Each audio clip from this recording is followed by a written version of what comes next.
Welcome to Wound Up Wednesdays. It's Ryan Prucker asking you what's got you wound up, what's on your mind, what questions or challenges do you have? Send us in and we'll figure out what we can do for you. We've got a great question today from Ralph in upstate New York. He says, "Hello there, I run a small specialty outdoor shop in upstate New York. I spend a good deal of money and a lot of time trying to perfect the way I'm marketing my company and the features and benefits we offer. We have so many unique items in the shop, and I include them in email newsletters, flyers, and I attend Chamber of Commerce events.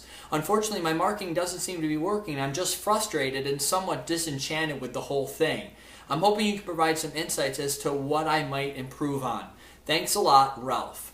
Hey, Ralph, great question. Thanks so much for reaching out to us.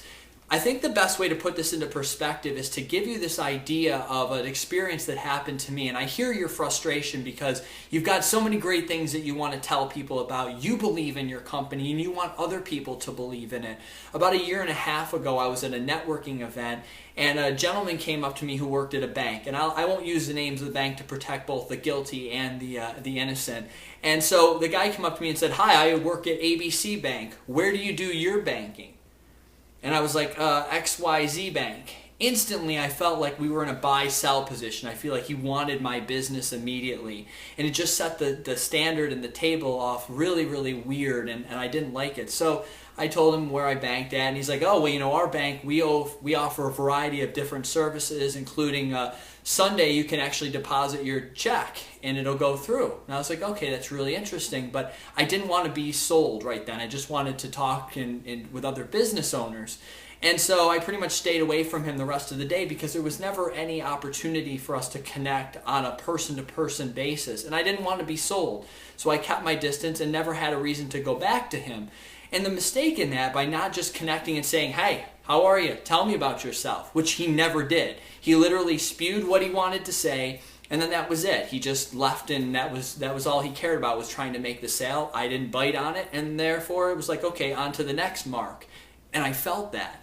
And so the interesting part is, had he just come up and asked me about myself, and then I said, "Where do you work?" or "Tell me a little bit about yourself," he could have said, "You know what? I love this bank that I work for. It's so cool because one of the great features that I enjoy is you can actually deposit your check on a Sunday and it goes live in your account." Now, as a small business owner, that's great. You get your money faster.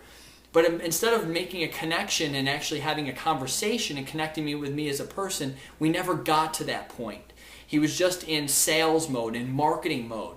And so the reason I say this is that even though you believe just as strongly in what you do as he believes how great it is, sometimes your approach and what you're thinking about in your focus isn't what your customers are focused on. They want to be treated as that person, not a profit center that we always talk about. So I would say the answer to your question is connect with your customers, don't market to them.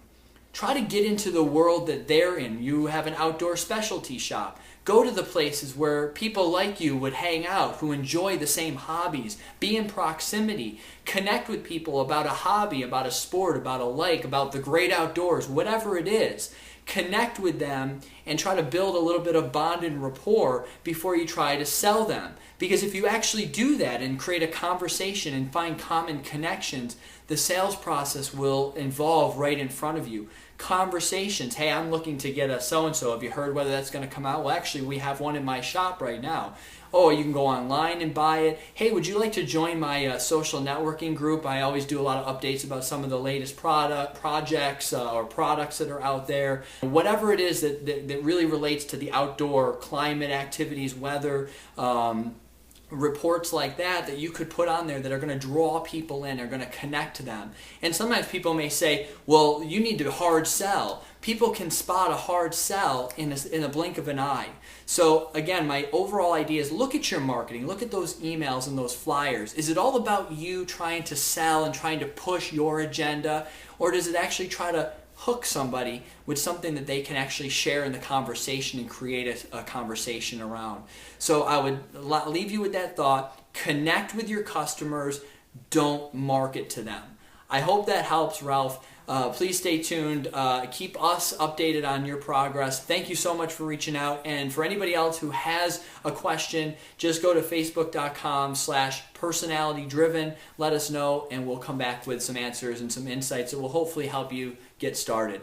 I'm Ryan Prucker, and I'll see you next time. Thanks.